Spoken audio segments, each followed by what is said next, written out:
एका वनस्पतीचं लग्न देवाशी होतं म्हणे. पण का बरं? ही केवळ एक परंपरा नाही, तर एका श्रापामागचं हृदयस्पर्शी सत्य आहे.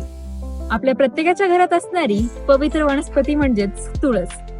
तुळस ही मागच्या जन्मी वृंदा नावाची एक स्त्री होती, जिचं लग्न जालंधर नावाच्या एका असुराशी झालं होतं. वृंदा अतिशय पतिव्रता होती. तिच्या भक्तीच्या शक्तीमुळे त्याचा अजय झाला आणि देवांनाही त्याचा पराभव करणं अशक्य झालं. देवांना त्याचा वध करायचा होता, म्हणून त्यांनी भगवान विष्णूंकडे विनंती केली.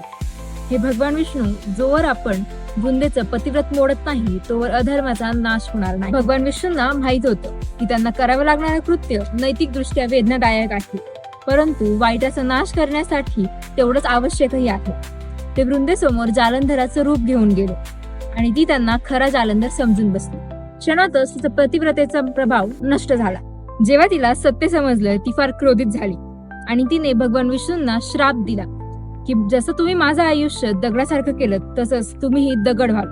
आणि त्या श्रापामुळे भगवान विष्णू शालिग्रामशील बनले आणि तिने स्वतःचे प्राण त्यागले. तिच्या निष्ठेला सन्मान देऊन सर्व देवांनी तिला आशीर्वाद दिला की तिचं हे प्रेम निष्ठा व्यर्थ जाणार नाही. तिला स्वतः भगवान विष्णू लाभतील आणि तिचा विवाह शालिग्रामांशी होईल. आणि तेव्हापासून हा दिवस आपण तुळशी विवाह म्हणून साजरा करू लागलो.